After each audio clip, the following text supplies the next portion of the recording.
sou Glaucio Nascimento, ginecologista e obstetra de Recife, também especialista em medicina fetal, e agora resolvi gravar esse vídeo para falar um pouco sobre os exames laboratoriais do pré-natal. Enfatizo que cada obstetra vai possuir a sua rotina e também existe a rotina mínima necessária que é preconizada tanto pela Organização Mundial de Saúde, como também pelo Ministério da Saúde do Brasil. De qualquer forma, como medicina é uma arte, cada obstetra ele vai possuir a sua rotina de acordo com sua experiência, de acordo com sua clientela. Então, por exemplo, eu tenho uma formação tanto em medicina fetal, então vou me preocupar com diversos aspectos do embrião e do feto, diversas patologias infecciosas, por exemplo, muitas cardiopatias, e o meu olhar realmente é diferente, até porque eu pego também muitas gestantes de alto risco. Então, lógico que a minha rotina ela vai ter uma particularidade. Além disso, como muitos sabem, eu também tenho formação em nutrologia, fisiologia hormonal e também em prática ortomolecular. Então, minha visão em relação à questão dos exames laboratoriais, ela é ampla, ela não é aquela coisa fixa. Eu não só peço os exames tradicionais do pré-natal, eu gosto sim de olhar a gestante como um todo. Mas falando especificamente dos exames laboratoriais, eu vou dar uma pincelada sobre alguns exames que eu considero importantes. Todas essas informações estão disponíveis no site drglaucios.com.br/pré-natal. Qualquer coisa, você pode acessar esse canal. Bom, primeiro que eu faço, o ideal mesmo é que esses exames laboratoriais, eles sejam solicitados 3 meses antes da mulher engravidar. Por quê?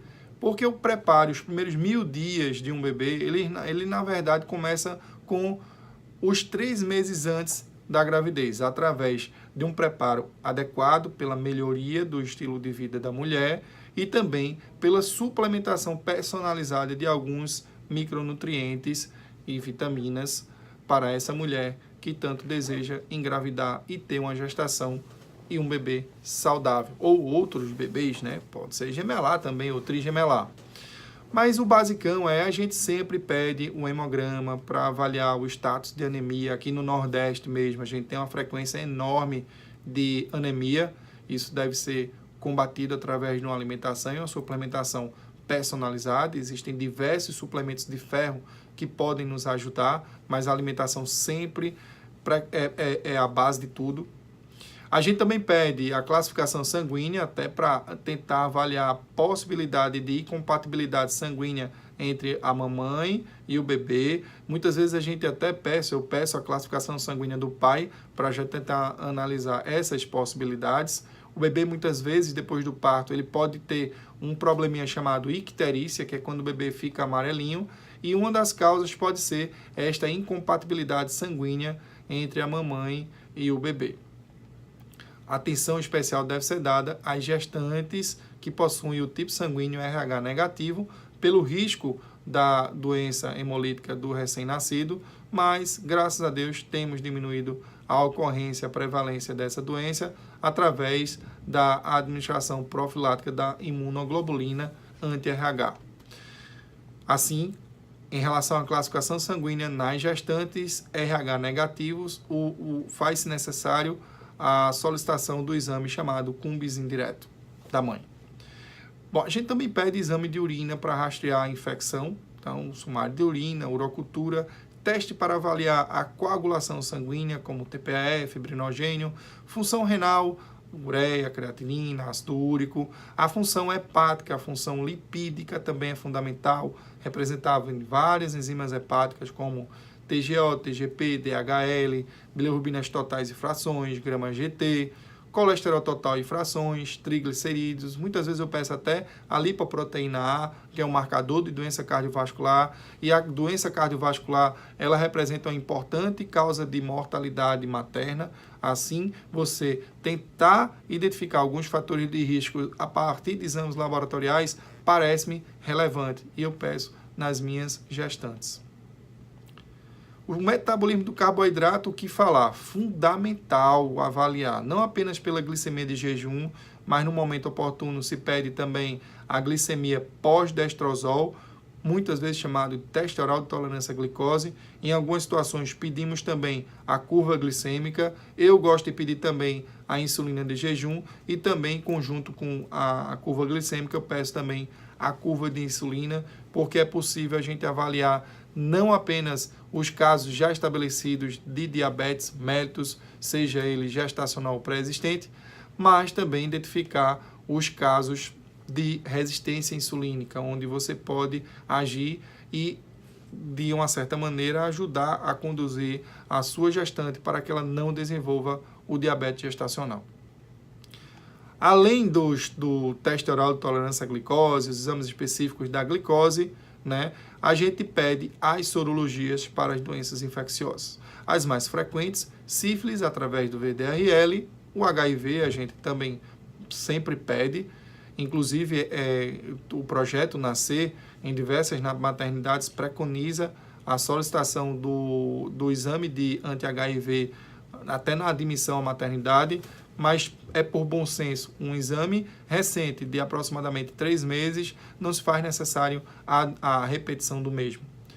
Então, além do HIV, além da sífilis, eu solicito também as sorologias para toxoplasmose, rubéola, citomegalovírus, muitas vezes para herpes, eu pego muitas gestantes com diagnóstico de herpes, HTLV, também se faz, eu acho interessante, porque inclusive se der alguma coisa alterada, né, um exame der positivo, pode ser contraindicado a gestação, em geral é contraindicada a gestação, a não ser em casos excepcionais. E as sorologias para hepatite B e hepatite C. Em geral a gente pede os anticorpos anti-HBS, o HBsAg, que é o antígeno, sem contar que a gente também pede o anti-HCV para a hepatite C. Uma particularidade aqui no nosso Nordeste brasileiro foi a epidemia de Zika congênita, os diversos casos de microcefalia que até hoje carecem de explicações razoáveis. De qualquer forma, a solicitação de sorologia para dengue, zika e chikungunya, eu também tenho pedido por estar nessa região e até para facilitar com que esses casos ainda sejam investigados. A grande verdade é que, graças a Deus, a gente não tem tido mais casos de zika congênita, mas a gente aqui, por ser uma área de risco, eu pelo menos solicito, mesmo sabendo que não é preconizado por nenhum guideline, digamos assim, oficial como rotina. Mas como eu estou na região de alto risco, pego os clientes de alto risco, tudo isso que a gente está falando é de ginecologia, na verdade, é obstetrícia personalizada, não é obstetrícia pública, então é uma obstetrícia de consultório. Eu, em geral, tenho pedido essas sorologias. No final da gravidez também se pede um exame de cultura de secreção cérvico-vaginal, que é para avaliar principalmente a presença do estreptococo beta-hemolítico do grupo B, porque essa bactéria ela está relacionada com alguns efeitos nocivos, alguns efeitos prejudiciais ao recém-nascido, dentre os principais, a enteracolite necrotizante e a hemorragia intracraniana. Bom, eu também peço demais para toda gestante, antes e nos 3 trimestres de gravidez, a função tiroidiana. Peço também os anticorpos tiroidianos, até porque um guideline recente da Associação Americana de Tireoide recomenda a administração de levotiroxina se por acaso o TSH der alterado e o anticorpo antitiriperoxidase for positivo. Eu tenho uma atenção especial a essa glândula que simplesmente comanda o metabolismo do nosso corpo todo. E na gravidez esse metabolismo ele está alterado. Problemas na tireoide representam um risco aumentado de parto prematuro, de defeitos congênitos e também até causas de abortamentos. Então eu peço tanto a função tireoidiana como os anticorpos antitireoidianos. Como eu tenho formação em nutrologia, né, eu não posso deixar de solicitar alguns nutrientes, principalmente os exames que estão relacionados à metilação do DNA. Então, em geral, eu sempre peço nos 3 trimestres ácido fólico, vitamina B12, a homocisteína e avalio esses exames, bem como a vitamina D. No começo eu também peço o PTH, o paratormônio, como peço também a homocisteína, selênio, zinco e magnésio. Mas, em geral, eu considero fundamental o ácido fólico, a vitamina B12, a vitamina D e a homocisteína, em particular por acompanhar muitos casos de gestantes com polimorfismo do MTHFR, a metileno tetraidrofolato redutase, que é a enzima responsável pelo metabolismo do ácido fólico. Eu avalio o estresse tanto na conversa com a gestante, como também através da dosagem do cortisol sérico. Eu em geral, não peço cortisol salivar por um simples motivo. Vai ficar mais difícil você avaliar e já é tanto trabalho que a gestante tem na realização desses exames que eu acho que o cortisol sérico associado com a clínica já nos orienta a tomar uma decisão mais adequada em relação ao gerenciamento do estresse dessa gestante. Mas é possível também a solicitação do cortisol salivar. Enfim, em relação aos exames laboratoriais, eu acabei falando basicamente da minha rotina de uma maneira superficial. Enfatizo que, mais uma vez, é a minha rotina.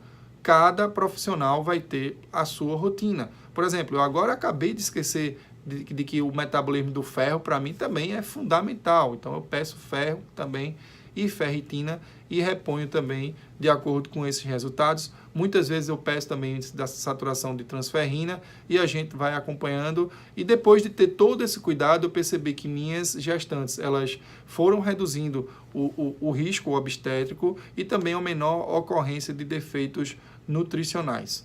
Então, essa é a minha rotina, respeito a rotina de qualquer colega e compartilho isso como uma forma mais sincera de poder abrir o jogo para vocês de como é que eu faço, tá bom? Mas nada vai substituir a consulta presencial, a experiência do seu obstetra que está fazendo o seu pré-natal. Confie nele, confie na rotina dele. Também existem diversos exames que podem não estar solicitados aqui. Por exemplo, o exame de trombofilia genética.